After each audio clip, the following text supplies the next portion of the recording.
It is there, okay. Well, I'd like to thank Rob and the organizing committee for giving me the opportunity to tell you some of the work that is actually, on all the data I'm going to show today, was done by a postdoc, Bo Hu, in the lab of Jun Liu. And actually, June did some of the experiments that I'll show you on the initial slides. So in the last few days since this meeting began, there have been 10 to the 25th or so infections by phages of cells. And we really have, as Avi told us the other day, we really have very little idea about exactly how phages infect cells. But I want to show you today a little bit about how two phages infect. And let me just come through this as a complete summary.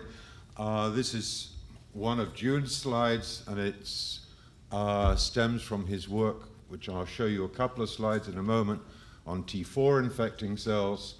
Took about 30 days of time on the microscope. We got a huge number of images and things. We're using mini cells, which I'll tell you. About 5,000 tomograms of phages, 10 terabytes of data that he then processes and comes up with some, what I think are superb pictures. But let us start. This whole project became possible with the isolation, the accidental isolation of what we refer to as skinny E. coli cells. So here is a tomogram of a natural E. coli, diameter is about a micron, and with a mutation, a single point mutation in the actin homolog MREB, we can reduce the diameter by about a factor of 2, and this becomes critical for being able to get high structure of phage-infecting cells. So that mutation affects just the diameter of coli. It doesn't really have very much effect on the length, but to make things neater and easier to work with, we also make mini cells of these skinny cells, so we call them skinny minis, and the diameter of these is about 400 nanometers. For reasons that we don't understand, if we overexpress flagella in these cells, which we do for a very good reason later on, these flagellated mini cells are still motile, but they're even smaller. And that enables a lot of additional resolution to be shown. So here's some pictures of T4 infecting cells. So here's a contracted particle, and we can see three classes here. Here's T4 adsorbed to cells. You can just about make out the long tail fibers bound to the outer membrane here. This is the inner membrane. Here we have a contracted particle, and here we've got an empty particle that has now already infected these cells. But what I want to tell you really more about in more detail is how another phage, phage T7, infects cells. I'm sorry, this is a high resolution and part of this. This is the tail tube of T4 that's penetrated through the outer membrane. It's poised probably at the cell wall there. We haven't yet resolved the cell wall in these pictures. This is the inner membrane. This is later on, or another particle had gone further in the infection, and now the tube is actually fusing with the cytoplasmic membrane, and in a particle that is in the process of ejecting DNA, we can see even the inner membrane is blebbing even further out to allow the tail tube to actually completely penetrate the cells. So, but let me tell you more about T7, because we have more data on this, even higher resolution than we have yet achieved with T4. And so this is a schematic picture of T7. It's one that I've used for a number of years. And what I want to focus in on is that in this particle, there's about 75 protein molecules, about 2 megadaltons worth of amino acids that leave this particle and enter into the infected cell. About 1.5 megadaltons of these are represented by this structure referred to as the internal core, and these protein molecules in this structure come down through the portal, down through the tail, and into the infected cell. Okay, so this is a typical structure that I say I've used for years, and this is going to be very hard for anybody to read. It's just a summary of the complete initiation process of infection. Proteins come out from the phage head after the tail fibers have absorbed to the lipopolysaccharide. Tail protein leaves the particle, that's GP7.3, goes into the outer membrane.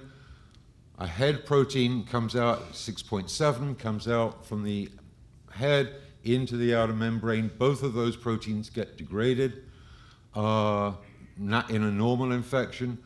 These proteins now will come into the cell and make a channel across the membrane. And I won't be saying anything about it today, but once that channel is formed, only about 1 kilobase of the 40 kb genome will enter into the cell. And it does so with the help of 2 of these proteins, GP15 and GP16, that work as a molecular motor to ratchet the DNA in the cell. The remainder of the genome is actually brought in by transcription. But as I say, I'm not going to tell you anything more about that today. It's really all, it's all published. It's all old work, actually, now.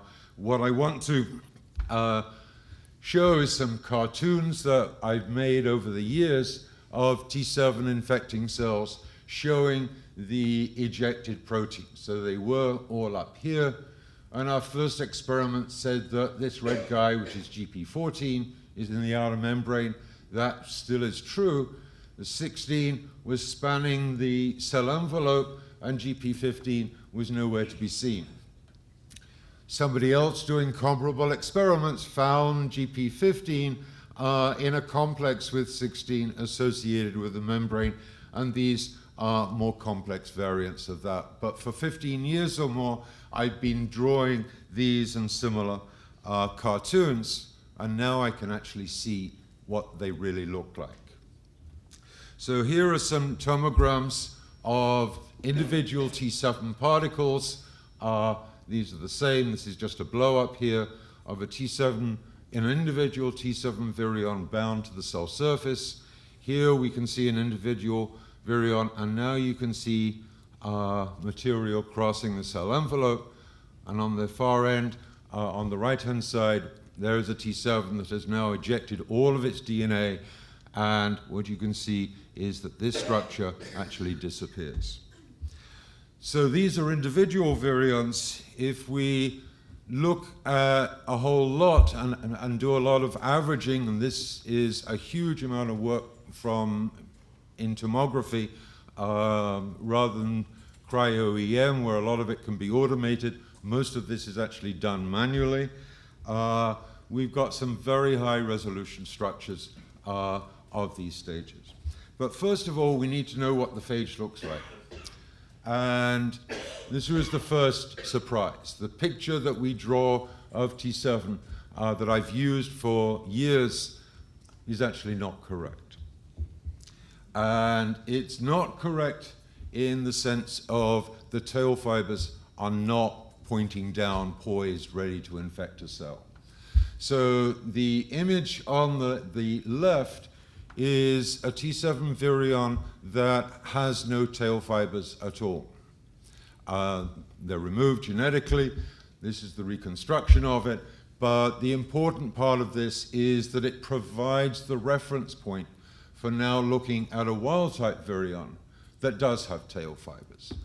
And here is the slice through the tomograms. Here's the reconstruction. And what you can see are the tail fibers are all bound against the capsid. Turns out that there are different orientations of the tail fibers on the capsid. There's one where we can really see very little at all. This little yellow nub is where it binds to the tail. We don't see the length of it. And this fiber is actually not bound to the capsid.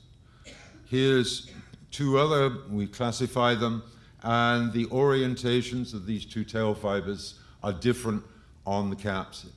If we take all possible orientations from all 6 tail fibers and superpose them, what you can see is that there's no specific place on the capsid to which the distal fiber binds. Now, it turns out that here we have, if we'll now look down, looking from the tail up towards the phage, we have 6 tail fibers. They're bound to a 5-fold symmetrical vertex of the icosahedron, and so they are not in equivalent positions.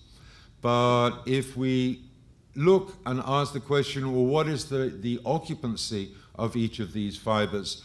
What we find is that there's no phage that has all 6 fibers bound to the head. About 50% of them have got 5 fibers bound, and a further 30% have got 4 fibers bound. And this is the distribution, and there's almost no phages with no fibers bound. In other words, there's no phages with all the fibers bound down in the orientation that we would normally draw them. So what we think is that there's a dynamic equilibrium between the bound state and the unbound state. And the phage is flopping a tail fiber at random, and I'll show you that again later. The tail fibers themselves are actually very rigid. This is a picture taken by Alistair Stephen about 20 years ago of an isolated tail complex. And we can take this tail fiber and we can superimpose it directly on the tomographic reconstruction. These fibers are rigid. They're capable of rotating around from their junction with the tail, but beyond that, they don't move. Okay, so here is T7 now bound to cells. What you can see, here's the slice across through the center. And if we look down here, well, actually, in some ways, it's easier to stay up here. You can see the tail fiber coming out. If we do the 3-dimensional reconstruction, you can see all 6 tail fibers are bound. And importantly, what you can see is that the tip of the tail is beginning to make an indentation into the outer membrane. This phage is not yet, as far as we know, not yet committed to infection. In other words, this is comparable to what is classically being referred to as a reversible adsorbed phage. I don't honestly know that. The phage may have lost the 7.3 protein, which is the commitment to infection. So down here, this is the way that the tail fiber rotates. So it comes 35 degrees from its junction with the tail. The distal part of the tail fiber actually moves about 30 nanometers to reach the cell surface. Okay, so then we come on to the picture that really made me so excited when I saw this for the first time. Here you can see the channel coming across the periplasm into and through the inner membrane. So this is going to be the channel for DNA translocation. You can see in this image that the internal core structure is missing here. You can see it is present in this structure. That has now disassembled. It now enters into the cell. GP14 is in the outer membrane.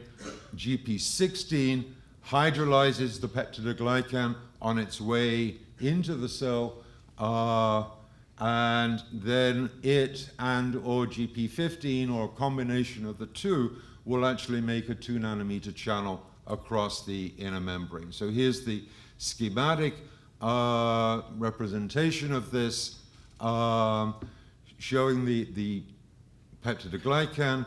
Here's the inner membrane, and really quite remarkably, just below the inner membrane face, there is a toroidal structure with a hole in the center. This is presumably, we haven't yet resolved DNA in this, but this structure presumably contains DNA as DNA enters slowly from this phage into the cell. So this is how T7 initiates, and here we can see in a little bit more detail the difference in the interaction between the tip of the tail before we penetrate the outer membrane, and you can see how the tail, which has to interact with the KDO sugars right next to lipid A in the outer membrane, how that has penetrated further into the outer membrane as the channel is made coming through. So after DNA ejection, we don't have these structures at the same resolution as yet, but the most remarkable thing is that this channel has disappeared. We know that it has to disappear. The cell could never propagate phage if you maintained a hole in the cytoplasmic membrane, but how that channel across the periplasm dissipates, I don't know. And the other thing is that below the inner membrane, that toroidal structure also disappeared. And I don't know, I haven't yet any idea about whether it just dissociates or whether it's actively degraded after DNA has been transported into the cell. So one thing that we do know about the infection is that it's necessary to have a membrane potential. This is true for many phages, not all, but we wanted to know what role the membrane potential had in forming these initial structures. And so these are cells that are treated with CCCP prior to infection. We collapse the membrane potential. We then add phage, and what we can see is that phages still adsorb, and some phages still make the channel across the periplasm. So the membrane potential is not required for that, but we also know from separate experiments that not one nucleotide of that genome will enter into that cell in these potential depleted cells. So all of these structures that we've looked at lead to an old model of how phages infect cells. This time, it's actually supported by some structural data. And here you can see two tomograms which we have placed together for a very good reason. In this one on the left, you can see that this tail fiber is down, contracting the outer membrane. This tail fiber is up. And in this one on the left is up, the one on the right is down.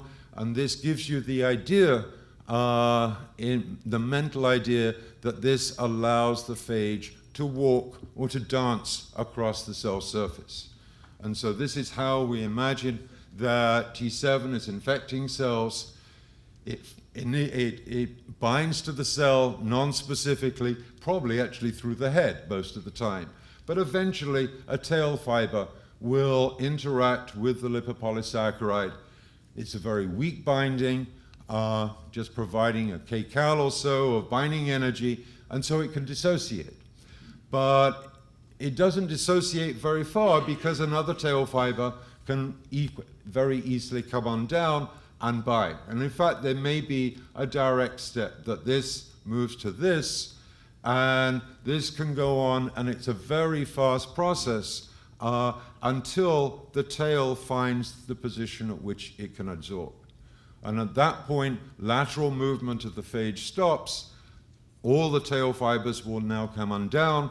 The tip of the tail will penetrate all the way through the outer membrane, reach the KDO sugars, and now we can trigger the protein ejection and then DNA going into the cell. And I will stop at this point. I want to remind you that this work was entirely done by a postdoc in Houston, Bo Hu, in Junlu's lab. I had the privilege of being able to tell you the story. Thank you.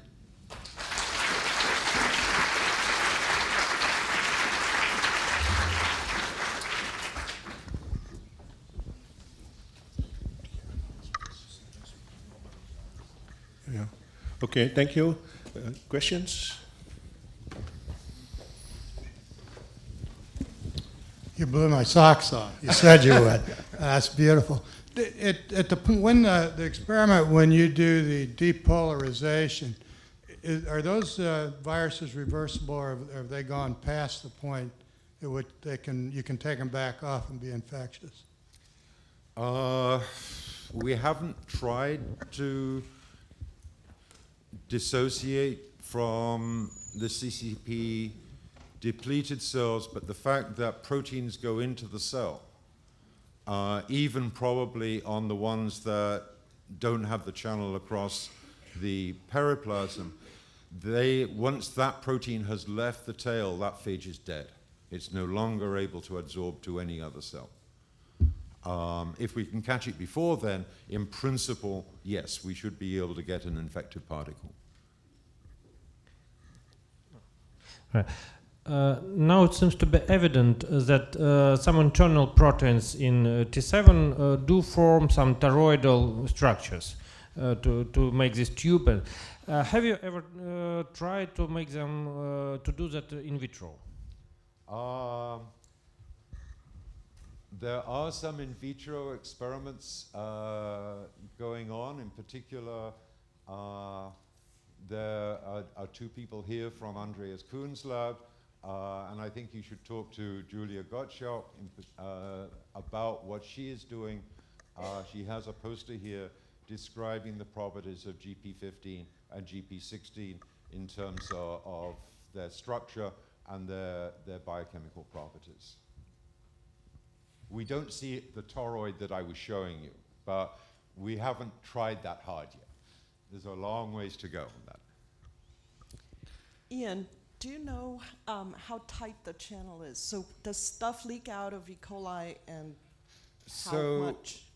With most phages, there's the initiation of infection, there's a transient drop in the membrane potential, and there's leakage of cytoplasmic ions out into the environment. With most phages. T7 is an exception. I think that channel is precisely 2 nanometers wide. It's exactly the same width as DNA. There's no ion leakage from the initiation of infection by T7, and there's no transient membrane depolarization. That is an exception. Do you have any evidence that the cold protein has some sort of reversible or irreversible binding proteins, or this first and late binding is mediated by the tail fibers only? Its binding is certainly, does not, to our knowledge, specific binding, does not involve the capsid protein. It doesn't require the tail fibers either. So that fiberless phage that we reconstructed, I actually grow in the lab without any complementing plasmids around. And it grows very, very well without any tail fibers at all. Doesn't do too well if you're trying to plate it and get plaques, but it actually grows in liquid almost as well as a wild-type phage. And that's the key to the infection.